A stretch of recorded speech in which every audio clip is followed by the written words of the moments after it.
اللہ تبارک و تعالی نے قرآن پاک میں ارشاد فرمایا کہ اللہ کی طرف بڑھنے کے لیے تم راستہ تلاش کرو اور محنت کرو.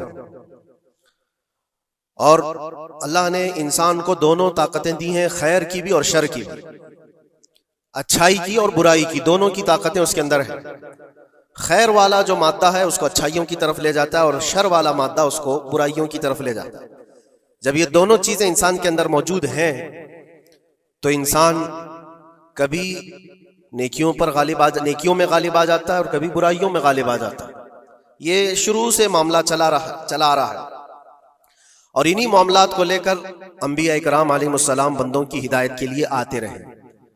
اللہ تبارک و تعالیٰ نے بندوں کو یوں ہی نہیں چھوڑ دیا، بلکہ اپنے پیغمبروں کو بھیجا، اور خیر اور شر کے درمیان تمیز سکھانے کے لیے انبیاء آتے تھے، یہی بتانے کے لیے کہ تم جس راستے پر چل رہے ہو اگر یہ غلط ہے تو غلط اور صحیح ہے تو صحیح. اور آخر نبی ہمارے آقا محمد صلی اللہ تعالی علیہ وسلم کے بعد پھر یہ کام امت کے علماء اولیاء انجام دیتے رہے. آج جو ضروری بات میں عرض کرنا چاہتا ہوں وہ یہ ہے کہ اسلام کا جو نظام ہے خیر کو پھیلانے کے لیے ہے اور شر کو دبانے کے لیے. اسلام پوری طاقت اس پر لگاتا ہے کہ خیر کا نشر ہو، اس کی تبلیغ ہو، اور برائیوں سے لوگ بچیں. اور آپ کو پتہ ہے اللہ تعالیٰ نے ہمارا لقب قرآن میں کیا بیان فرمایا؟ کنتم خیر امت، تم خیر امت ہو، یعنی بہترین امت ہو. اخرجت للناس، لوگوں میں اللہ نے تم کو سب سے بہترین امت بنایا. لیکن وجہ کیا ہے؟ کس وجہ سے تمہیں خیر امت کہا گیا؟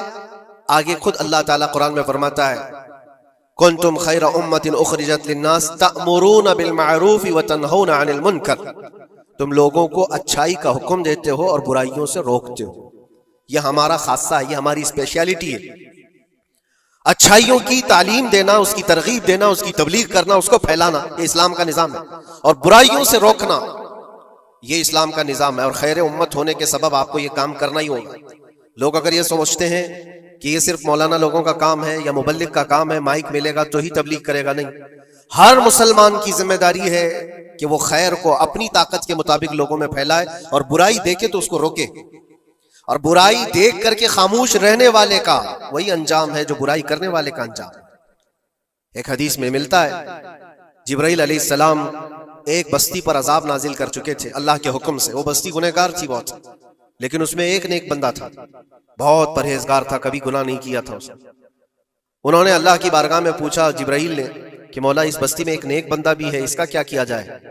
اللہ تبارک و تعالیٰ کا حکم جلال تھا کہ اس کو بھی اسی میں تباہ کر دو، عذاب میں اس کو بھی گرفتار کر دو. عذاب اس پر بھی آیا. جبرائیل علیہ السلام کافی دنوں کے بعد پھر رب تعالیٰ کی بارگاہ میں پوچھتے ہیں کہ اس کا کیا قصور تھا؟ وہ تو تیرا عبادت گزار بندہ تھا، نیکوکار تھا. گنہگاروں پر عذاب آیا لیکن اس پر کیوں آیا؟ اللہ نے فرمایا وہ نیک تو تھا لیکن اس کی آنکھوں کے سامنے برائیاں ہوتی تو اس کو کچھ فرق نہیں پڑتا تھا، یہ دیکھتا اور خاموش رہ جاتا تھا. تو گناہ کرنے والوں کا اور برائیوں کا اڈا سجانے والوں کا جو انجام ہے وہ دیکھ کر خاموش رضامندی رکھنے والوں کا بھی وہی انجام ہے. اس لیے امت کی ذمہ داری ہے یہ کہ آپ اپنے ارد گرد اگر برائیاں دیکھیں اور غلط بات دیکھیں تو اس کو روکیں. اور روکنے کی آپ کے پاس جیسی طاقت ہو، زبان سے روک سکتے ہیں، زبان سے، ہاتھ سے روک سکتے ہیں، ہاتھ سے. یہ دونوں کی طاقت نہیں ہے تو دل میں برا جان کر اس جگہ سے اٹھ جاؤ، اس جگہ کا بائیکاٹ کرو. یہ تو کم سے کم کر ہی سکتا ہے انسان.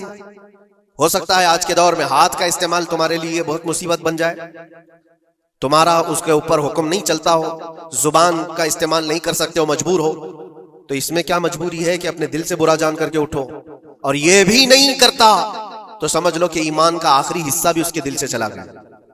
ایمان جس کے پاس تھوڑا سا بھی باقی ہے وہ برائیوں کو دیکھ کر کے وہ برانگیختہ ہوگا، اس کی طبیعت برائیوں کو دیکھ کر کے ماننے کو کبھی تیار نہیں ہوگی. اس لیے خیر امت کا جو سٹیٹس ہے اس کو مینٹین کرنا ضروری ہے. یہی تو بات ہے میرے عزیزو. ہزار طرح کی مصیبتیں آئیں ہم پر، لیکن ہم اس مشن کو نہیں چھوڑ سکتے جو ہمارے ایمان کا حصہ ہے، جو ہمارے ایمان کا حصہ ہے. ہمیں جو برائی نظر آئے گی اس پر بولنا ہم پر واجب ہے، اور اس پر بھی خاموش اور مصلحت کی اور حکمت کی بات کر کے اس کے بہانے سے گوشہ نشین ہو جانا یہ امت کی ذمہ داری نہیں ہے. یہ تو راستہ تلاش کرنے اور بہانے کی بنانے کی ذمہ ایک سوچ ہے. باقی ہر عالم دین ہو، ہر مومن ہو، برائی کو دیکھے تو اس کا اظہار کرے اور لوگوں کو روکنے کی کوشش کرے. ایک بات اور میں بتاؤں، معاشرے میں کچھ سود خور ہیں، کچھ شرابی ہیں، اور ان کے متعلق ایسا ہے کہ وہ اچھا اثر اور رسوخ رکھتے ہیں. ہمارے علاقے میں ایک مرتبہ ایسا ہوا تھا کہ مجھے ایک جگہ تقریر کے لیے بلایا گیا اور کہا گیا پہلے ہی سے کہ یہاں پر سود کا کاروبار زیادہ چلتا ہے، آپ اس پر برائے کرم کچھ نہ بولیں، کیونکہ ہمارے محلے کے بڑے بڑے ذمہ دار لوگ جو ہیں وہ سب اس کاروبار میں مصروف ہیں، آپ سود پر کچھ نہ بولیں، باقی آپ کی ہر تقریر سننے کو تیار ہے. میں نے اس دن قسم کھا لی، پورا 1 گھنٹہ سود پر ہی میں نے بیان کیا. نہیں بلانا اس کے بعد نہ بلاؤ، لیکن ہم سمجھوتا اس بات پر نہیں کرتے کہ تمہاری طبیعت دیکھ کر کے بات کریں، ہم رسول اللہ کی شریعت دیکھ کر بات کریں. ایک عالم دین کا یہ حق ہے کہ وہ برائی کو دیکھے تو اس کا اظہار کر کے منع کرے. مخالفت ہوگی، ہمیں پتہ ہے، برائیاں کرنے والے کریں گے، لیکن یہاں پر ایک بات مجھے یاد آتی ہے، اس بزم میں مقصود ہے اصلاح مفاسد. نشتر جو لگاتا ہے وہ دشمن نہیں ہوتا. ڈاکٹر تمہاری پھوڑی کو اگر کاٹتا ہے چاقو سے تو وہ قاتل نہیں ہے، وہ کلر نہیں ہے، وہ تمہارے جسم سے پھوڑی کو کاٹ رہا ہے، وہ ناسور کو نکال رہا. تمہارے اندر برائی کو اگر ہم روک رہے ہیں، برا تھوڑی دیر کے لیے لگے گا. اسی لیے میں اکثر ایک جملہ کہتا ہوں، بخار کی دوا کڑوی ہوتی ہے، نگل لو تو فائدہ ہے. ظاہر سی بات ہے تمہارے اندر کچھ برائیاں ہیں، اگر ہم نے اس کو کہا، انگلی رکھی، تو ہو سکتا ہے آپ ہم کو علماء کی فہرست سے ہی ہٹا دیں گے، کہیں گے یہ مولانا ہی نہیں ہے، یہ عالم ہی نہیں ہے، کیونکہ طبیعت جلدی کسی کو ایکسپٹ نہیں کرتی. برائیوں سے روکنا ایک بہت بڑی ذمہ داری ہے. جانتے ہیں مکہ مکرمہ میں سارے لوگ حضور پاک صلی اللہ تعالی علیہ وسلم کے ایسے فدائی تھے، اعلان نبوت سے پہلے کی بات کر رہا ہوں، حضور کے اخلاق پر کوئی انگلی نہیں اٹھا سکتا تھا. جتنی اچھائیوں کا حضور نے حکم دیا سب کو وہ ایکسپٹ کرتے تھے، مانتے بھی تھے، لیکن جہاں برائیوں کے لیے روکا کہ یہ غلط ہے، اس کو ایکسپٹ کرنے کو طبیعت نہیں مانتی. اتنے سالوں سے ہم کرتے آ رہے ہیں، ابھی آپ آ کر روک رہے ہیں، یہی تو دشمنی شروع ہوئی. اور ہم یہاں پر اسی بات کے لیے کہتے ہیں کہ یہ اللہ کے نبی صلی اللہ تعالی علیہ وسلم کے فرامین کے مطابق اور قرآن کے مطابق ایک بڑا جہاد ہے. برائیوں سے لوگوں کو بچانا، روکنا اور اپنے نفس کو بچانا، یہی جہاد جس کے متعلق حدیث پاک میں ملتا ہے، رجعنا من الجہاد الاصغر الى الجہاد الاکبر. جو جنگ ہوتی ہے نا آمنے سامنے میدانوں میں، اس کو حضور نے فرمایا یہ چھوٹا جہاد ہے، اور برائیوں سے لڑنا یہ بڑا جہاد ہے. اپنے نفس سے لڑنا جو برائیوں کی طرف ہمیں لے کر کے جاتا ہے، یا برائیوں سے روکنا کسی کو، یہ بڑا جہاد ہے. یہاں پہلوانی دکھانا، ایک دوسرے کو کشتی میں پچھاڑ دینا، یہ تو طاقت کا کھیل ہے، لیکن کسی کو برائیوں سے باز لے کر کے آ جانا یہ بہت بڑی طاقت کا مظاہرہ کرنا ہوتا ہے، بہت بڑی. اگر تمہاری زبان سے کوئی بچ گیا برائیوں سے تو سمجھ لو کہ تم نے اس کے ساتھ ایک بہت بڑا کار خیر کیا ہے. اللہ کے نبی صلی اللہ علیہ وسلم فرماتے ہیں حضرت علی سے، یا علی لَأَن يَهْدِيَ اللَّهُ بِكَ رَجُلًا خَيْرٌ لَكَ مِنَ الدُّنْيَا وَمَا فِيهَا. اے علی، تمہارے ذریعے سے اگر ایک آدمی بھی سیدھے راستے پر آیا تو پوری دنیا کمانے سے بہتر ہے، تمہارے پوری دنیا سے بہتر ہے. ایک آدمی اگر سیدھے راستے پر آ گیا تو اسلام کا پورا نظام یہ ہے، خیر کی طرف لوگوں کو بلانا اور شر سے لوگوں کو روکنا. اور یہ ذمہ داری اگر قوم بھولتی چلی جائے گی تو یہ قیامت کی نشانیوں میں سے یہ بھی ہے. حضور پاک صلی اللہ تعالی علیہ وسلم نے ارشاد فرمایا، لوگ اچھائیوں کا حکم دینا چھوڑ چکے ہوں گے، برائیوں سے روکنا بند کر چکے ہوں گے، حتیٰ کہ ان کے آنکھوں کے سامنے راستوں پر زنا ایسے ہوگا جیسے گدھے جوڑا کھاتے ہیں. جانور زنا کرتے ہیں، اس طرح سے انسان ان کے آنکھوں کے سامنے کیا کریں گے اور یہ کچھ نہیں کہیں گے. یہ طبیعت آتی جائے گی تو یہ قیامت کی نشانیوں میں سے. آج یہی حالات تو ہے. لوگ یہ کہتے ہیں کہ ان کا مسئلہ ان کے ساتھ، ہم کیا کہیں ان کے لیے. نہیں میرے عزیز، میں جو بات کہہ رہا تھا وہ بیچ میں رک گئی. معاشرے میں کبھی سود خور ہوتے، شرابی ہوتے، بہت سارے ہیں، اور غلط کاموں میں وہ ملوث ہیں. کیا چیز ہے ان کو توبہ کرنے پر، وہ واپس آنے پر مجبور نہیں کر رہی ہے؟ کون سی چیز ہے جو ان کو ان کے گناہ پر بڑھاوا دے رہی ہے؟ کیا چیز ہے؟ کبھی آپ نے سوچا؟ وہ چیز یہی ہے ہم سب کی. معاشرے میں اگر وہ غلط تھا تو ہم نے اس کے ساتھ دوستی ویسی ہی بنائی رکھی جیسے پہلے تھی. اس کو احساس ہونے ہی نہیں دیا کہ تو نے غلط کیا ہے یا غلط کر رہا ہے. اس کا ملنا جلنا اٹھنا بیٹھنا سب اچھے لوگوں کے ساتھ ویسے ہی چل رہا ہے، امام صاحب بھی مل رہے ہیں، اس کو سارا ریسپیکٹ ویسے ہی مل رہا ہے، تو وہ یہی سمجھتا ہے میں جو کچھ کر رہا ہوں اچھا کر رہا ہوں۔ اور اگر قوم کی تمام ذمہ دار لوگوں نے ایک بات یہ طے کیا کہ تو یہ غلط کاموں میں ہے، ہم آج سے تیرے ساتھ کوئی تعلق نہیں رکھیں گے، کبھی تیرے ساتھ کسی دعوت میں نہ آئیں گے نہ بلائیں گے، اس سے ہوتا کیا ہے؟ لوگوں کو ایسا لگتا ہے کہ ہم بائیکاٹ کا کوئی مشن چلا رہے، نہیں، اس سے اس کو احساس ہوتا ہے کہ میں مجلس میں بیٹھنے کے لائق نہیں ہوں، میں توبہ کر لوں تاکہ بیٹھنے کے لائق بن سکوں، ان برائیوں سے باز آ جاؤں۔ اور تمہارے ملن جلن کی وجہ سے یہ سارے آج لوگ پہلے چھپ کر کے کرتے تھے، آج اوپنلی یہ سارے کام کرنے لگے۔ لوگ جو ہے پہلے ڈرتے تھے کہ قوم میں لوگوں کو پتا چل جائے میرا دھندا کیا ہے تو پتہ نہیں میرے ساتھ لوگ کیسا سلوک کریں گے، آج وہ نڈر ہے، شیر ہے، کچھ نہیں ہوتا۔ آج لوگ جس کے پاس پیسہ زیادہ ہے اس کی عزت کرتے ہیں، اس کے ساتھ سانٹ گانٹ ویسی ہوتی ہے، سب اچھے لوگ بھی اس کے یہاں آتے ہیں جاتے ہیں، سب ہوتا ہے۔ عزیزان گرامی وقار، برائیوں سے روکنے کا نظام جو ہمارا ختم ہوتا جا رہا ہے، یہ قیامت کی بڑی نشانیوں میں سے۔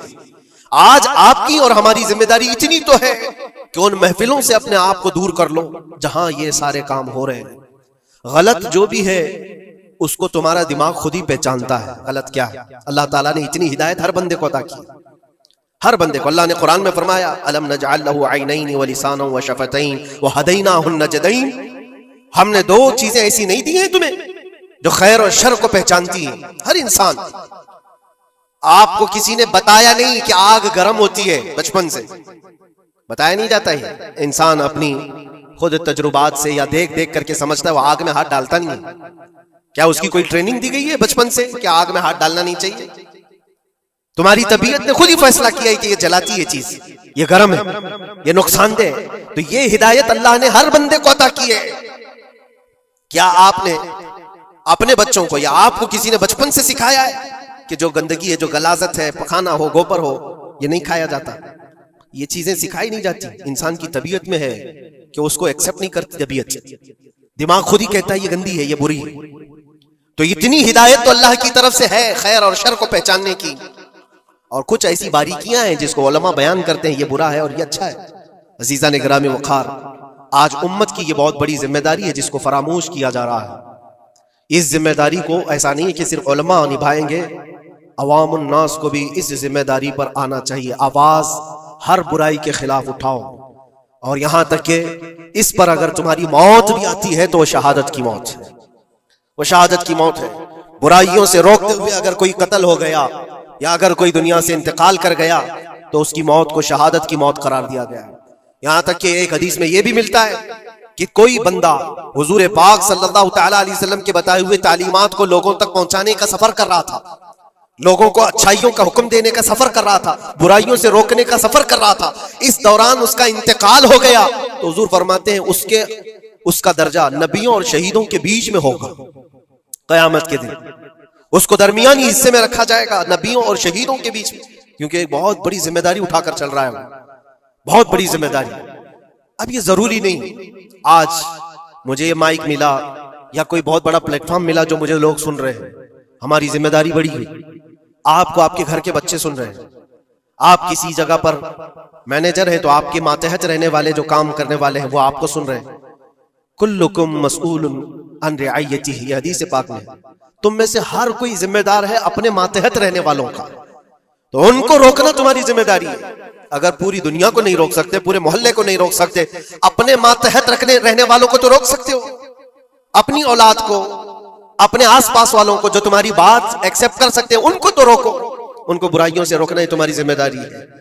معاشرے کا نظام جو آج ڈس بیلنس ہے اس کی ایک بڑی وجہ ہے کہ ہم نے اس ذمہ داری کو چھوڑ دیا ہے۔ ہوتا کیا ہے میں آپ کو بتاؤں، کچھ گھروں سے ہمیں یہ شکایت ملی، بچے ایسے ہو گئے ویسے ہو گئے، ماں کو الٹا کہہ رہے ہیں، باپ کو گالیاں دے رہے ہیں، آج یہ اپنی مرضی کی چلا رہے ہیں، فلاں ہیں وہ ہے۔ کب تمہیں یہ ہوش آ رہا ہے؟ جب وہ 20-25 سال کے ہو گئے۔ 20-25 سال سے تم صرف اور صرف ان کو واچ کرتے رہے، دیکھتے رہے، اور جب بگاڑ آ گئی تب آپ کو خیال آیا کہ یہ بگڑے ہوئے ہیں۔ ایسا ہے میرے عزیزو، آپ نے اپنی ذمہ داری کا احساس کرنا ہے اس وقت سے جب بچہ ہوش کے آنکھ کھول رہا ہے، اور ہر زمانے میں اس کے ساتھ آپ اچھائی کا حکم دینا اور برائی سے روکنا، یہ انتظام کرتے رہو۔ یہ مت سوچو میرا بچہ بہت اچھا ہے، کبھی آنکھ اٹھا کر کے نہیں دیکھتا کسی، تو اچھا ہے، لیکن اس کو اچھے کو بھی نصیحت کی ضرورت ہے. انسان کی طبیعت ہے.